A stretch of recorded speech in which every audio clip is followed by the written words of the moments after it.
Testing microphone.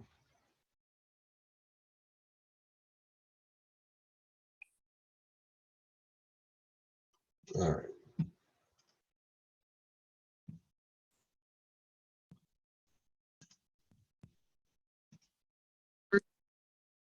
Hi. Hello, Howard. Hi. How are you? Adam, great. Good to see you. I haven't talked to you in a while. I've talked to Midge more recently, but it's been a number of years for me and you, so really good to see you. Yeah. Hey! Hello, Midge. Hey, it's like the band's back together. Yeah, what a bunch. I don't belong in this esteemed company. It's great seeing you guys. Hey, well, I'm glad to see you wearing your glasses as well. Howard, where are yours? Come on. I take mine off and I've got big white panda eyes. Look. Oh, they look great. Well, you look great. You guys both look super. You're always gorgeous to me, Midge. Oh, listen, you're saying that now. You wait until we've been in that bus for a couple of weeks. I've just been talking you up. I've just done 2 hours of radio. Oh my goodness. All about you. I've just been talking you about poor thing. But it's always all about me, Howard. It's always all about me. All this laughter bodes well for the road. Yes, it does. Oh, yeah. I, every time I get together with Midge, it's non-stop laughter. He's one of the funniest people I know. Oh dear. That's great. We go back a long way. Yeah, that's right. So good to see you guys, and to see you guys active and at it, and about to embark on a whole nother jaunt. Yes, it is. Yeah.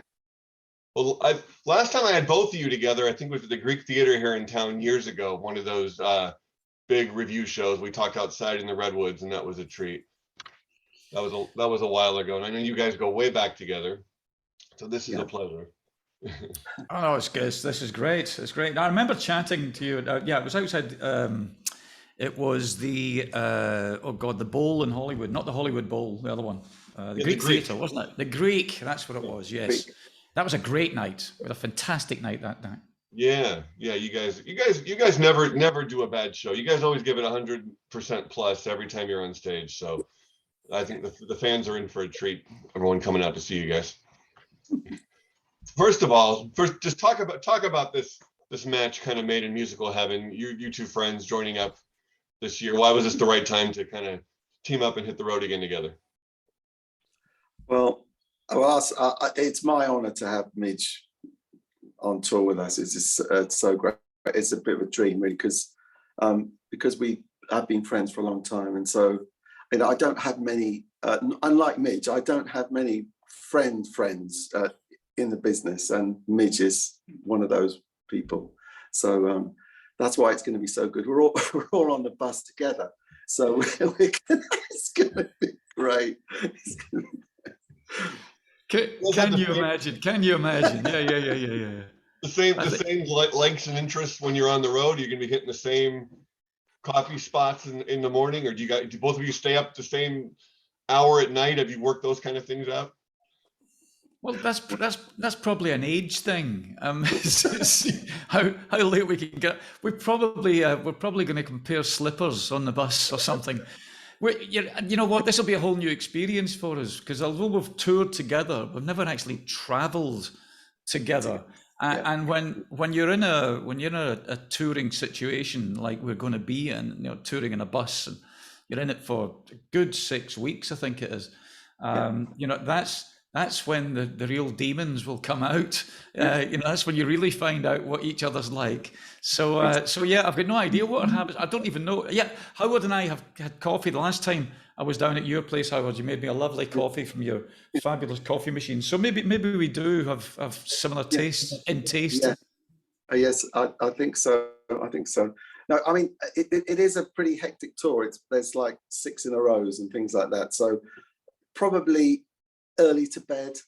I mean, I'm an early riser normally, but on the bus, I sleep like a log in the grave. I mean, honestly, I don't know what it is, but it's the motion of the bus, and sleep really well. But I like the camaraderie of everyone. This massive family of blokes, and Jan, my wife, is coming, and so it's going to be. It's it's always fun. Actually, I do like it. I know some artists don't really like to travel that way, but I love it. Yeah, me too. Me too. There's something about, and it sounds so pathetic, but I think it takes you back to your childhood.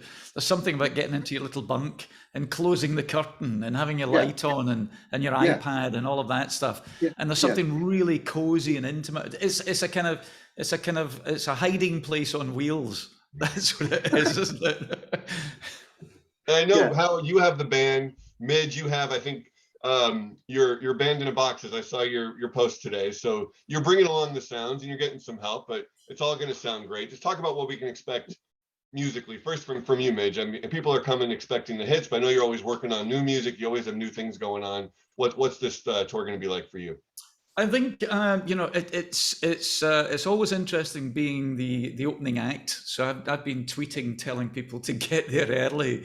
I don't want to be competing with the popcorn or the t-shirts or whatever.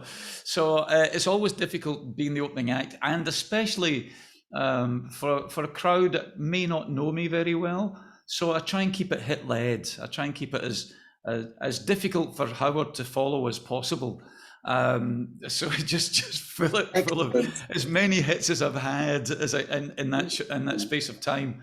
But because it's all about the tour. It's all about the package. Howard came to me a couple of years back and asked if I would consider doing the tour, because he wanted something that was musically very compatible, something very based in technology and electronics and good songs, because he wanted the tour to be the best tour it could be.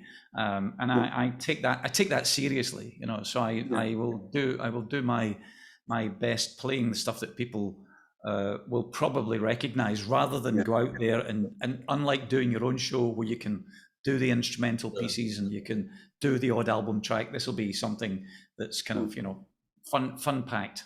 Well, Howard's a smart guy, bringing a legend on the road with him, not some upstart synth kid, but one of the legends in the genre. So the crowd's in for a treat. And you're being very humble. People know you and know your music, of course. So it's going to be a great bill. It and is. you brought Howard along back in Live Aid back in the day. You brought him on board for that. So it's a sense of full circle in some ways. It's payback.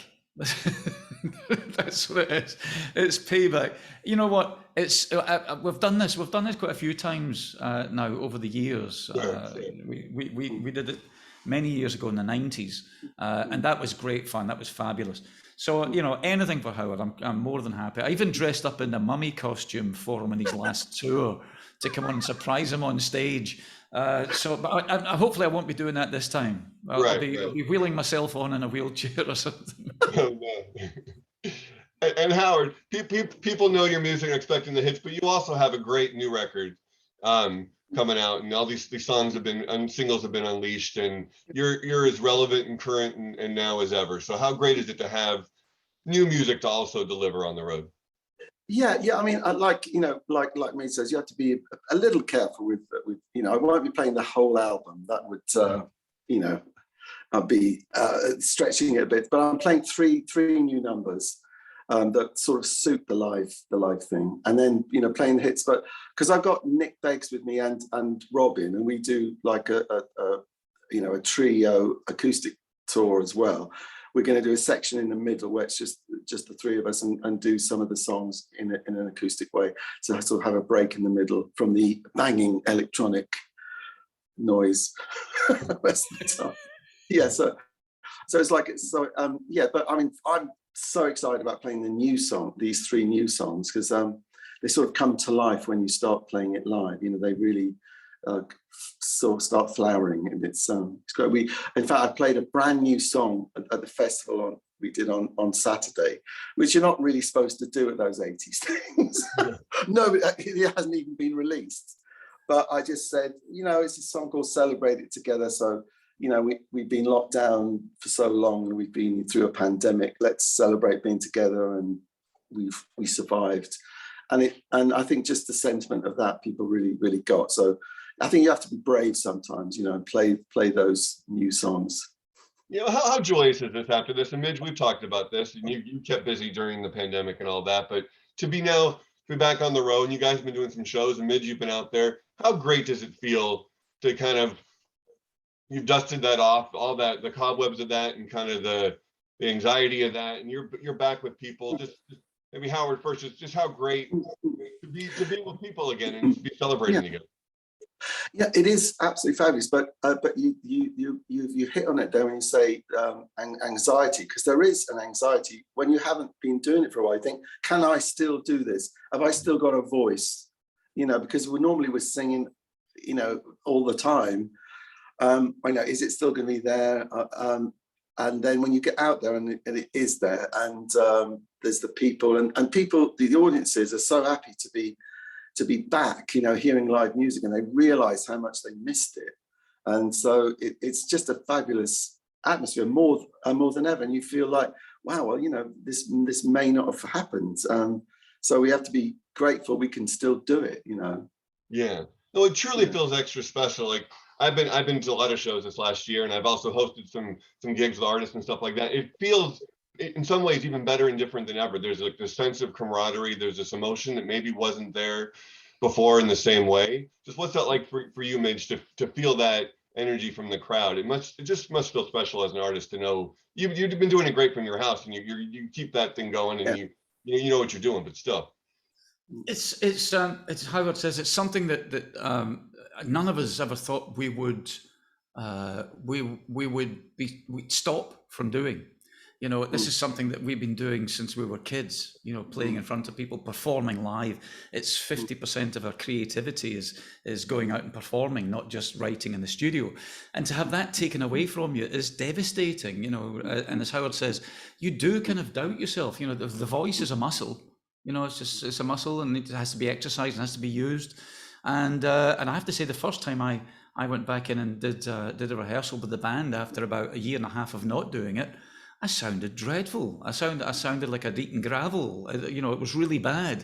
But it slowly but surely comes back.